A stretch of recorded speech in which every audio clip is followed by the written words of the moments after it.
Watukufu wa Islam, katika Qur'ani surati Rahman katika aya yake ya 33 ndiyo sura pekee iliyokuja kumwambia mwanadamu, kumfungulia milango ya kwamba aende sasa katika anga za juu akafanye tafiti. Ya ma'shara al-jinni wal-ins in istata'tum an tanfudhu min aqtari as-samawati wal-ardi fanfudhu la tanfudhuna illa bisultani. Enyi jamii ya majini na wanadamu, kama nyinyi munaweza kupenya katika matabaka ya mbingu na ardhi, fanfudhu, nendeni, penyeni, la tanfudhuna illa bisultani, lakini hamtoweza kupenya isipokuwa kwa kuwezeshwa, kwa nguvu zangu niwawezeshe. Neno sultani maana yake ni ufalme, utajiri, nguvu, hikma, ilmu. Ikiwa kama yule mwanadamu atapewa na Mola wake nguvu na ilmu na hikma, jambo hili ataweza kulifanya, la kupenya katika matabaka ya mbingu akaenda katika anga za juu, akiwezeshwa na Mola wake, mwanadamu ataweza kulifanya, na lilikuja kutimia. Ukweli wa Qur'ani ulikuja kutimia tarehe 16 mwezi wa 7 1969. Mwanadamu alipewa ilmu na nguvu na hikma na Mola wake, akatengeneza chombo chake cha Apollo 11. Mwanadamu akaruka kutoka katika mgongo wa ardhi kilomita 400,000, akapasua matabaka ya mbingu, akaenda mwanadamu kutua juu ya uso wa ardhi ya mwezi.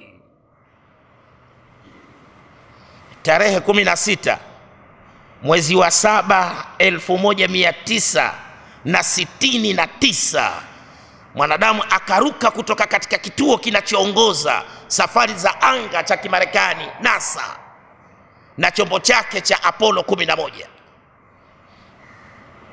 Angalia Mwenyezi Mungu alivyompa ilmu mwanadamu na hikma. Wale waandisi wakati wanaitengeneza ile Apollo walisema ya kwamba kile chombo tukikitengeneza kikiwa chote ni kimoja kama lilivyokuwa basi,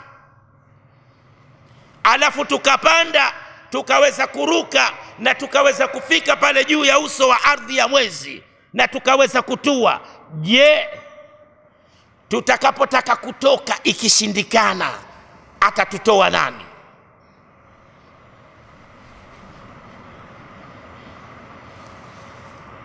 Ile Apollo wakaitengeneza, ilikuwa moja, lakini waliitengeneza vipande viwili.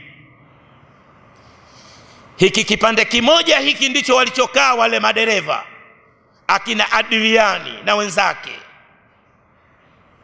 Hiki kipande kimoja ndicho alichokaa yule Neil Armstrong na wale wanaanga wenzake, ndio walikaa hiki kimoja, alafu zikaunganishwa ikawa moja. Wakaruka kutoka pale NASA kilomita 400,000, wakapasua matabaka ya mbingu. Walipofika kufikia mwezi hawakutua kwanza.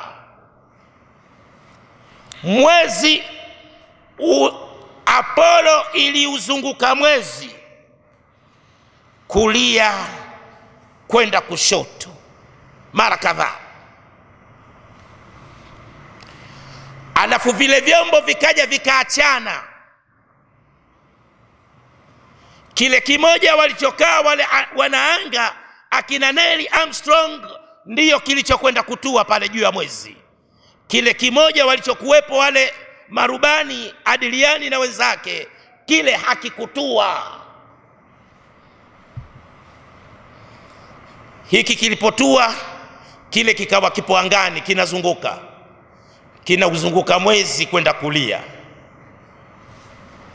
Ukiwauliza, walipoulizwa kwa nini kabla ya kutua ile Apollo yenu iliuzunguka mwezi kulia kwenda kushoto, na kwa nini hamkuzunguka kushoto kwenda kulia, wanasema ile gravity force ndivyo inavyozunguka, ilivyoumbwa na Mwenyezi Mungu Subhanahu wa Ta'ala. Ile gravity force inazunguka kulia kwenda kushoto. Kwa hiyo na sisi lazima tufuate vile, tuzunguke kulia kwenda kushoto. Na kama tutazunguka kushoto kwenda kulia, kile chombo kitashindana na ile gravity force, kitakatika vipande vipande.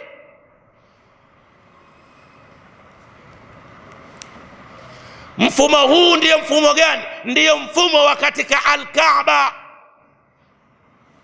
Mahujaji wanaizunguka Al-Kaaba kulia kwenda kushoto katika ibada ya tawafu. Na wao pia walitofu, walifuata mfumo wa dini ya Mwenyezi Mungu. Mwezi ndio ulikuwa ndio mithili ya Al-Kaaba, na wao walikuwa ndio mahujaji, wanatufu, wanauzunguka ule mwezi. Walizunguka kulia kwenda kushoto.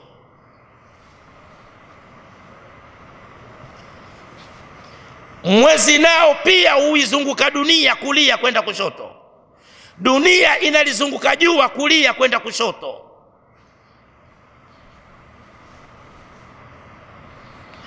Mtoto anapokuwa yuko ndani ya tumbo la mama yake, anakuwa ndani ya kitu kinachoitwa membrane.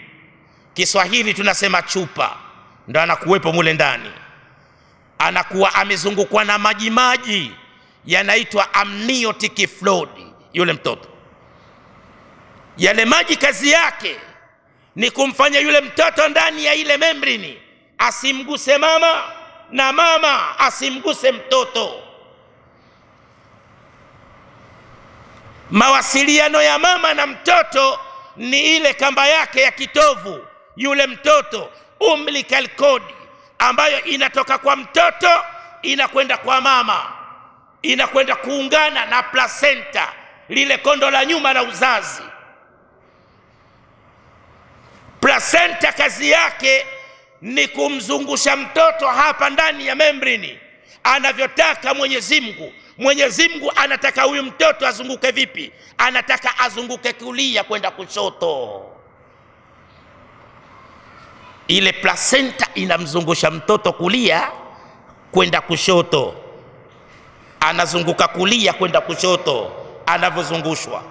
Alafu kile kichwa kikifika huku chini, ukiangalia katika zile picha za x-ray, utamuona yule mtoto amejikunja, bapa lake la uso amelifudikiza chini, amesujudu, na ile miguu ameikunja na mikono ameweka chini, amejikunja, amesujudu.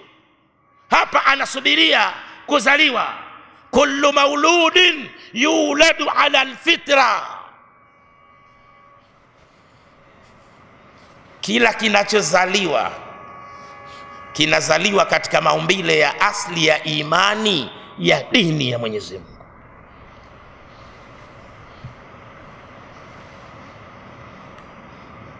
Apollo iliuzunguka mwezi kulia kwenda kushoto, walifuata mfumo wa katika Al-Kaaba. Alafu ndio ikaja zikaachana, ile waliokuwepo wale wanaanga ndio ikatua pale juu ya uso wa mwezi. Hiki kimoja kikaendelea kuzunguka kulia kwenda kushoto. Neil Armstrong akafungua mlango wa Apollo, akashuka, akatembea juu ya uso wa ardhi ya mwezi. Ghafla wakamuona amerudi nyuma. Hawa waliokuwa chini hapa NASA wanamuona, wanazungumza naye, wanamuuliza, mbona umerudi nyuma? Umeona kitu gani? Neil Armstrong anawaambia, nimeuona mwezi, na uona mwezi unaufa. Wakamwambia piga picha, akapiga picha kadhaa. Wakamwambia akusanye na mawe ya pale juu ya mwezi. Mwezi ni kama kipande tu cha ardhi kinachoning'inia hapo karibu na dunia, ni kama kipande tu cha ardhi. Una mabonde, una milima, kuna mawe, ni kama kipande tu cha ardhi.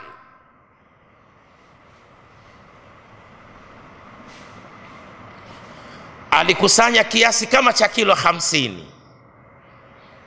akarudi navyo katika Apollo, akaingia, wakafunga mlango. Hii hapa iliyokuwa iko juu inazunguka, ikasogea karibu na hii iliyotua, ikavutwa.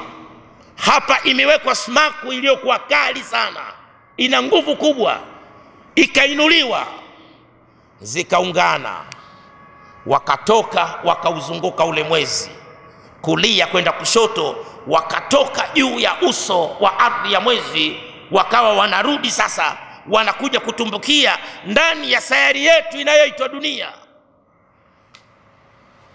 Walipofika pale NASA walitua salama salimini, wakashuka katika Apollo, wakaenda kupimwa kwanza afya zao. Walikuwa wanaogopa wasije wakaleta magonjwa huku ambayo yakatushinda. Ikaonekana afya zao ni mzuri. Kilichobakia ni kuongea na waandishi wa habari. Ni tukio lililokuwa kubwa katika karne ya 20. Mwandishi wa CNN International anamuuliza Neil Armstrong, ni faida gani tuliyoipata sisi wanadamu kwa kutumia nyinyi mabilioni ya dolari kwa kwenda mwezini? Neil Armstrong anamjibu mwandishi wa CNN International, anamwambia faida tuliyoipata ni kubwa mno kuliko madolari tuliyotumia, na kama tusingelitumia madolari hayo, faida hiyo tusingelijua. Tumeweza kujua ya kwamba kumbe ule mwezi unaufa.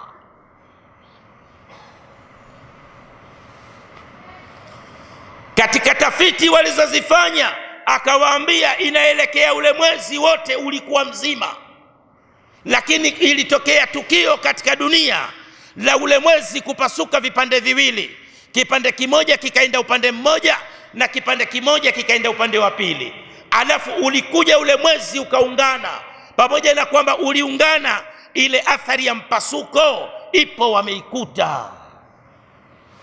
Kuna kijana mmoja raia wa Canada, yupo Canada, anamsikiliza Neil Armstrong anazungumza na dunia kwa njia ya television. Yule kijana alislimu pale pale. Kijana huyo alisikia habari ya muujiza wa Mtume sallallahu alaihi wasallam kuupasua mwezi vipande viwili. Alipinga, akasema ni jambo ambalo haliwezekani na ni la kipumbavu. Kilomita 400 mtu yuko chini hapa ardhini, au nyoshe kidole ule mwezi au pasue vipande viwili. Akasema jambo hili ni la kipumbavu, hakuliamini. Wao wenyewe NASA waliiona aya ya Qur'ani katika sura ya 54, Suratul Qamar, aya ya kwanza. Qur'ani inasema iqtarabatis saatu wanshaqqa alqamar, kiyama kimekaribia na mwezi umekwisha pasuka. NASA wakauliza kwamba je, aya hii inayosema hivi kwamba mwezi ulipasuka ilikuwaje? Wakaambiwa huu ni muujiza wa Mtume sallallahu alaihi wasallam aliyoufanya karne ya 7. Ule mwezi aliupasua vipande viwili baada ya kutakiwa kama kweli yeye ni mtume wa Mwenyezi Mungu, au pasua ule mwezi vipande viwili. NASA nao walikataa, wakasema Qur'ani ichukuliwe ifungiwe katika sanduku. Maana yake ni kitabu ambacho hakina nafasi katika dunia. Mwenyezi Mungu anasema sanurihim ayatina fil afaqi wa fi anfusihim hatta yatabayyana lahum annahu alhaq. Tutakuonyesheni ukweli wa maneno yetu tokea masafa ya mbali na katika nafsi zenu wenyewe, mpaka ije kuwabainikia ya kwamba yote yaliyosemwa na Qur'ani kwamba ni haki. Katika surati Fussilat aya 54 anasema atayatumia masafa ya mbali kuonyesha ukweli wa dini ya Kiislamu. Tarehe 16 mwezi wa 7 1969 Mwenyezi Mungu anayatumia masafa ya mbali kuonyesha ukweli wa Qur'ani, ukweli wa dini ya Kiislamu, ukweli wa unabii wa Bwana Mtume Muhammad sallallahu alaihi wasallam. Wanakwenda kuushuhudia mwezi kwamba ni kweli mwezi ulipasuka, kama ilivyothibitishwa na Qur'ani katika sura ya 54 suratul Qamar aya ya kwanza kwamba ni kweli mwezi ulipasuka. Ametumia masafa ya mbali hapa. Aya hii inafanya kazi wakati wote. Wakati Qur'ani ilipokuwa inateremshwa, ilikuwa darubini ya kuona mbali wala karibu, ilikuwa bado haijavumbuliwa. Kwa hiyo masafa ya mbali ilikuwa ni pale linapoishia jicho la mwanadamu. Ilipokuja kuvumbuliwa kamera, darubini ya kwanza katika dunia, ikawa masafa ya mbali yameongezeka,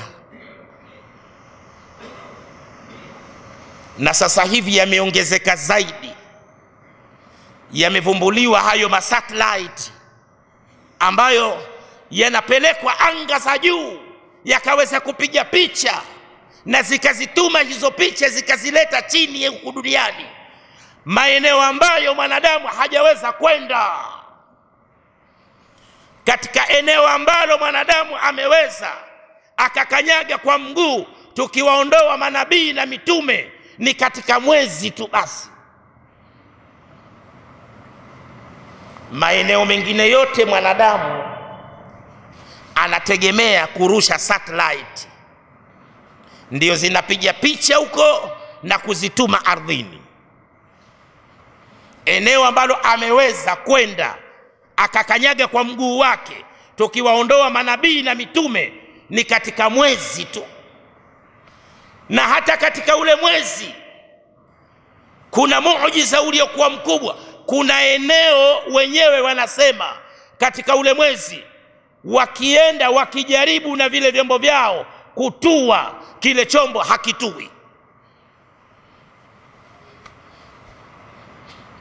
Kuna eneo katika mwezi wakijaribu kutua, kile chombo hakitui.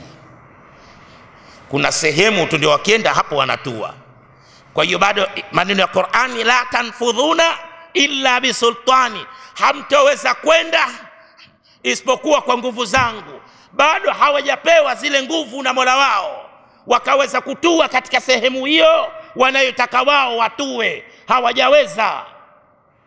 Na wala katika yale maumbile mengine, la tanfudhuna illa bisultani, hawajaweza bado kwenda wakaweza kukanyaga isipokuwa wanatuma vyombo tu.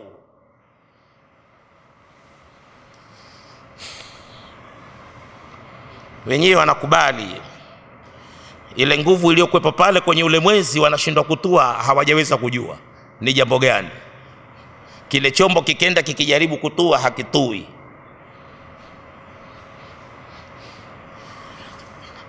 Sasa masafa ya mbali yameongezeka kutokana na vifaa mbalimbali vilivyovumbuliwa. Sasa hivi mwanadamu ameweza kufika mbali katika kuweza kuona kwa kutumia masatellite. Watukufu wa Islamu, hivi ndivyo ilivyokuwa. Kwa hiyo Neil Armstrong akaulizwa, ni kitu gani kilichokustaajabisha wewe ulipokuwa mwezini? Neil Armstrong akasema, niliuona mwezi unaufa, na inaelekea ule mwezi wote ulikuwa ni mzima, lakini ulipasuka vipande viwili, alafu ukaja ukaungana. Athari ya mpasuko bado ipo pale, wameikuta. Ametumia masafa ya mbali hapa Mwenyezi Mungu Subhanahu wa Ta'ala. Watukufu wa Islam, kipindi hiki ilikuwa darubini ya kuona mbali wala karibu ilikuwa bado haijavumbuliwa. Ilikuwa hakuna ultrasound, hakuna x-ray, hakuna 3D x-ray, ilikuwa hakuna kadha. Ilikuwa vitu hivyo vyote bado havijavumbuliwa. Surati Rahmani ambayo ndiyo iliyoeleza ya kwamba mwanadamu anaweza kwenda anga za juu, ikaja ikapangwa ikawa ni ya 55, na ile sura iliyosema ya kwamba mwezi umepasuka ikaja ikapangwa ikawa ni sura ya 54. Kwa hiyo hii inakuwa 54, hii inakuwa 55. Kwa hiyo hata katika kupangwa zile sura za Qur'ani, ndani yake pia kuna kuwa na muujiza. Hii ndio Qur'ani, kitabu cha Mwenyezi Mungu Subhanahu wa Ta'ala.